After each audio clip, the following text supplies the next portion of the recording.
I'm Joe Grizzley, bitch.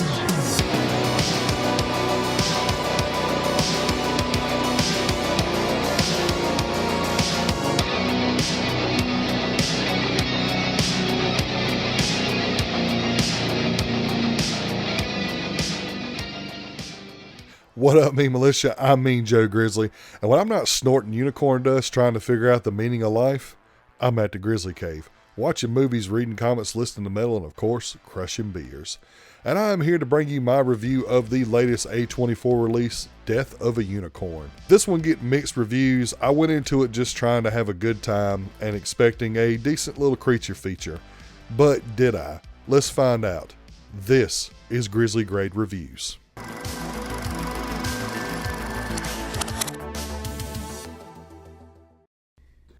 When a father and a daughter hit a unicorn on the way to their father's business meeting up in the mountains, the greedy family that he is working for will do anything to harvest the unicorn's parts for medical breakthroughs and profit. But little do they know that this unicorn had parents, and those parents are pissed. So I went into this movie thinking that it was going to be something that I didn't really care for, but I walked away with it being a pretty decent monster flick. So I was overly satisfied by it, but did everything work for me? Let's talk about it. So starting out with the positives, Jenna Ortega and Paul Rudd and really the entire cast was pretty damn good. They all complemented each other very well and played their roles very well respectively. Like, they all are to some degree playing a stereotypical character, like a stereotypical father whose business life comes before his personal life with his daughter, like the rebellious teenager that is in college and is in that time of her life where everything's bad and the company that her dad works for is an evil corporation. The family that owns the corporation and their greed and how it's completely unfathomable that what they do is bad. Like, they spin everything that is said to them like, we can't harvest this unicorn because it's an endangered species. Well, technically we are preserving this unicorn by doing this, that, or another, and in a sense we're saving it. Like, that kind of stereotypical stuff, and they all do a great job of that. I particularly found Anthony Carrigan and Will Poulter's characters to be the two standouts. Anthony Carrigan, for those of you who don't know, he played Zaz in the Gotham show. And I found his character to be the funniest character out of all of them because he's like the butler or the assistant, and the stuff that they make him do is just fucking ridiculous. So I did find, like, every time they called his name was Griff. Every time they're like, Griff, get this. And then he sighs and he goes to do it. And they're like, never mind, Griff. And he gets pissed and he had to stop doing what he was doing. Like, just this guy who was just pretty much just a slave to these rich people. And I found his character to be the funniest one out of all of them. Will Poulter, he plays the son of the rich billionaires that own this company that Paul Rudd's character works for. And I found him to be hilarious as well. Like, in the midst of everything that's going on, he's just getting high. Like, and that's not all of his character. It's like he justifies him getting high as him, like, brainstorming and stuff like that. So it's kind of dumb, and the humor in general, and I'll get to that later, is kind of dumb, but I did find it to be pretty funny just about every time Will Poulter was on the screen.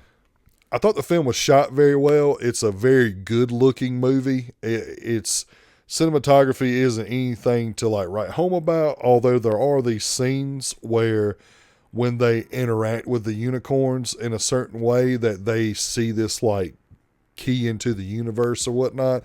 And I thought that was very visually stunning. But overall, the movie is just shot very well. But I think the highlight of the movie is the unicorns themselves. Now, they are for the most part CGI, but I felt like it was pretty decent CGI. It wasn't like, for the most part, just with the unicorns themselves, the design, I thought that they were pretty cool. There were a little bit of practical effects thrown in there, but for the most part, it was CGI, and I found those unicorns to be pretty cool, and I like the design that they went with, because they do go with the more traditional unicorn style, but at the same time, they tweak it just a little bit to make it unique. Moving on to the mix section, I do feel like that there was a little too much CGI used in this movie. A24 is not a studio that's known for not spending money, and they're known for being this art house studio. So it was kind of discouraging to see that they used so much CGI, and it's really apparent in the kills. And that's something, as a horror fan, that I'm always going to champion practical effects over CGI. So when I seen a lot of not necessarily bad but wonky CGI kills, it was kind of like, oh man, come on. The kills are good, don't get me wrong.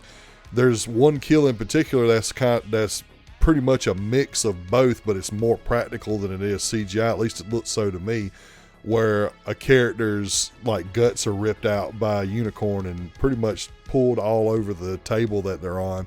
That was pretty cool. But for the most part, there were certain times where a character got pulled in half and it just looked like PlayStation 3 graphics at one point. Not the whole thing, just at a certain point. But that left me a little, A24 is not really known for this. I think they could have done better with that. And even though it's obviously influenced so many movies since its conception, I do feel like that there was a lot of parody to Jurassic Park. Not necessarily parody, but there are some scenes that feel like they just took like a unicorn and replaced the raptor with the unicorn from a direct scene from Jurassic Park. And that's not necessarily a bad thing. That's why it's in the mix section. It was just, at times it was a little too much on the nose. There was a lot of, I don't want to say copycat because there kind of is. There was a lot of copying of Jurassic Park in here. And I wanted a little bit more originality. And there's this one scene in the third act that lasts for about 10 or 15 minutes that just feels like it is straight out of the kitchen scene in Jurassic Park, just without the kitchen. So not necessarily a bad thing, but pretty much I feel mixed about that. And although I think that these characters and the actors that played them did a very good job of portraying these stereotypical characters that they were casted for, I do think that it limited a lot of them's range. One in particular is Jenna Ortega. I felt like that now this is like the third or fourth movie that I've seen her in where she plays the bitchy, angsty college kid or rebellious teenager or whatnot. And I feel like that if she doesn't be careful, she's going to be typecasted. So she's really good at it, but she has way more range than what they showed in this movie. And I felt like it wasn't this deplorable act, but it was something that I definitely felt kind of iffy on. As far as everyone else goes, I feel like that the rest of the cast plays this real dry comedy where if, like, for instance, if someone's head gets ripped off the next scene, they have this like quirky little dialogue like, well, that was not what I expected, and oh, that wasn't good at all, like stuff like that. Like, I feel like that type of comedy is becoming more apparent now, and it's getting a little played out, which brings me into the negatives.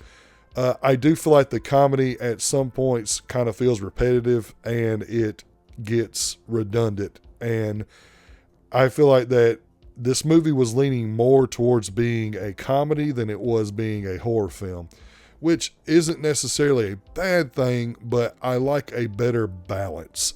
And I felt like, for instance, Companion that was released earlier this year was like the perfect balance.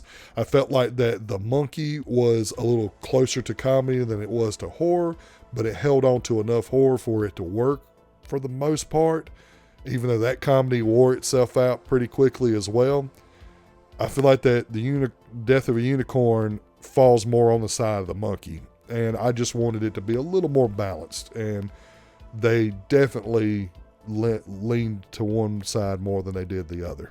But overall, guys, I know this review is pretty quick because this movie is pretty straightforward. I felt like it was a decent little monster flick with some quirky comedy in it, and I appreciated it. I didn't think it didn't blow me away by no means, but it was a pretty decent watch.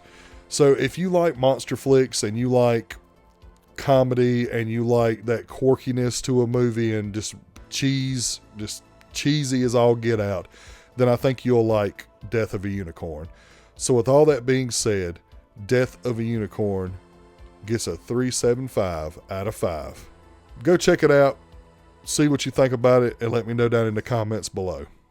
Well, that's it for another episode. Thank you all so much for your continued support and patience. Without y'all, this channel isn't possible. So if you like this video, please like it. If you like it enough, please head over to the channel and subscribe today. And if you don't mind, please follow me on all social media platforms so you can get movie news, channel updates, and all forms of badassery. Coming up next, we got a couple of releases. One in particular I'm looking forward to is Hell of a Summer. That's the slasher comedy that's coming out that stars Finn Wolfhard. So stay tuned for that review. We got a couple other things that's going to be going on with the channel. I've got a segment that I'm bringing back. It's been too long. I'm so happy to bring it back. So stay tuned for that announcement and when that's going to drop pretty soon. But until then, remember, I'm Joe Grizzly, bitch.